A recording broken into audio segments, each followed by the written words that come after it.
Dahulu, para pahlawan berjuang mempertahankan kemerdekaan Indonesia melalui dua cara loh, yaitu perjuangan bersenjata seperti agresi militer 1 dan agresi militer 2, dan perjuangan diplomasi seperti konferensi inter-Indonesia. Peristiwa tersebutlah yang akan kita bahas di video ini. Sebelum kita lanjutkan, izinkan kami untuk memperkenalkan diri. Saya Azra Atiko Afra, absen 1 dari kelas 12 B2. Saya Ervin Gianisa Putri, absen 13 dari kelas 12 B2. Saya Indriana Hertanya Stanto, absen 18, kelas 12 B2. Saya Bantu Darmawan, absen 27 dari kelas 12 B2. Saya Raffi Farid Baswa, absen 28 dari kelas 12 B2. Saya Tiara Alivia, absen 36 dari kelas 12 B2. Langsung saja, yuk kita lihat pembahasannya. Agresi militer Belanda 1. Setelah kemerdekaan 1945, Belanda berusaha kembali menguasai Indonesia. Untuk meredakan konflik, ditandatangani perjanjian Linggarjati tahun 1947, di mana Belanda mengakui kekuasaan RI di Jawa, Madura, dan Sumatera. Namun, Belanda tidak konsisten. Mereka membentuk negara-negara boneka dan memperkuat militernya.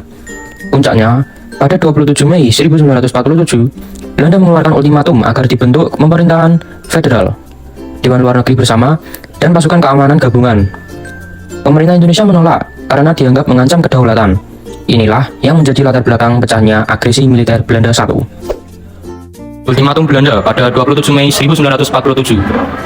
Belanda menuntut yang pertama dibentuknya pemerintahan federal di Indonesia, yang kedua adanya Dewan Urusan Luar Negeri bersama antara RI dan Belanda, yang ketiga Belanda menguasai ekspor impor dan devisa Indonesia, yang keempat bentuk pasukan keamanan gabungan termasuk ditempatkan di wilayah Republik. Tapi ultimatum Belanda ini ditolak oleh Perdana Menteri Sultan Syahrir dan Perdana Menteri Amir Syarifuddin.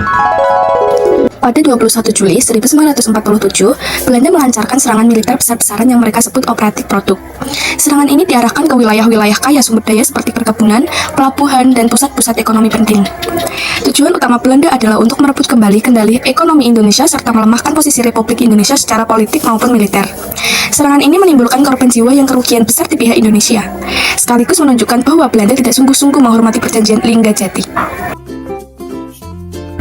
End of Operatif Produk 1. Agresi Belanda memicu protes dunia. India dan Australia membawa masalah ini ke Dewan Keamanan PBB atau dengan DKPBB. PBB kemudian memutuskan gencatan senjata efektif 4 Agustus 1947 serta membentuk Komisi 3 Negara atau dengan KTN pada 25 Agustus 1947 untuk menengahi konflik. Namun, Belanda tetap berupaya memperkuat posisinya dengan menetapkan garis Van Mook pada 29 Agustus 1947 yang membatasi wilayah Republik hanya sebagian kecil di Jawa dan di Sumatera. Dengan demikian, agresi militer 1 berakhir karena tekanan internasional, bukan kehendak Belanda, dan meninggalkan persoalan wilayah yang semakin rumit bagi Republik Indonesia. Selanjutnya, persoalan setelah agresi militer Belanda 1. Yang pertama ada Van Mook, yaitu wilayah RI makin sempit. Yang kedua, pelanggaran gencatan dunia, yaitu bentrokan terus terjadi. Yang ketiga, kedaulatan RI diperdebatkan, Belanda tidak mengakui penuh. Yang keempat, ekonomi melemah. Daerah kaya sumber daya dikuasai Belanda. Dan yang terakhir, perundingan sulit. KTN menghadapi negosiasi berlebih. Agresi militer Belanda 2. Agresi militer Belanda II terjadi karena perjanjian Renville yang merugikan posisi Indonesia dan karena Belanda tidak mengakui kedaulatan Republik Indonesia sepenuhnya.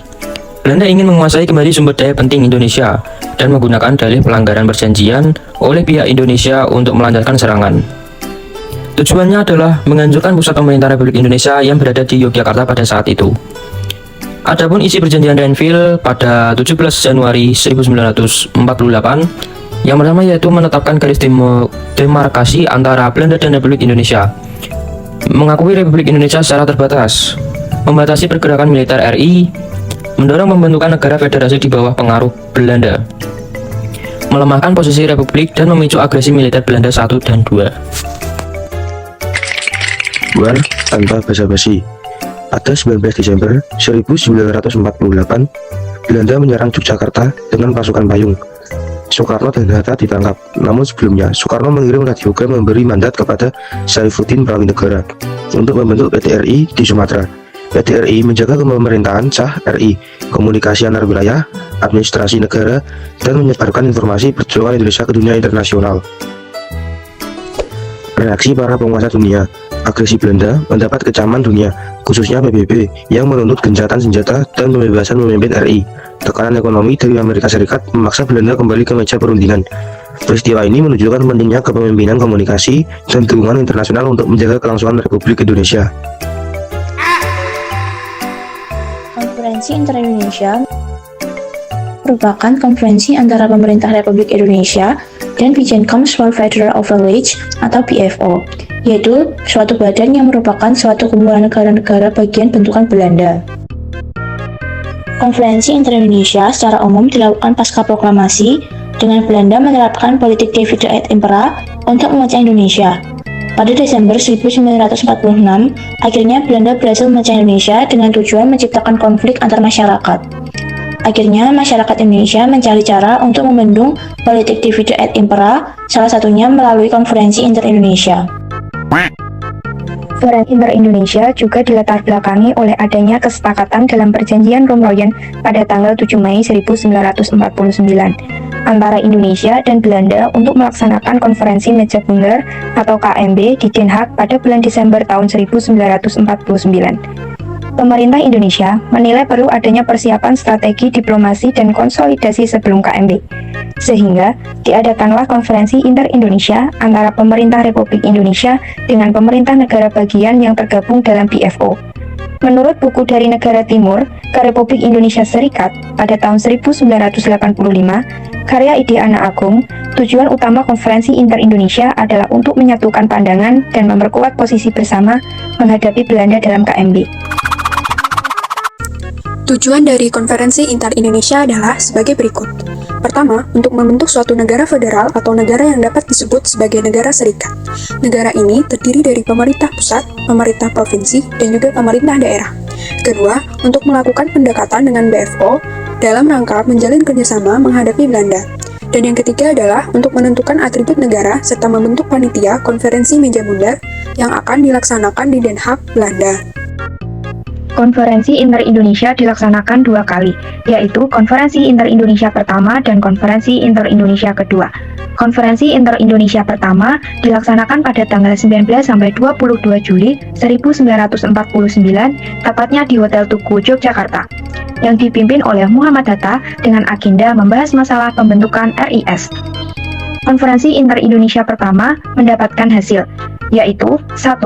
RIS akan melaksanakan pemerintahan berdasarkan asas demokrasi dalam bentuk negara federal. 2.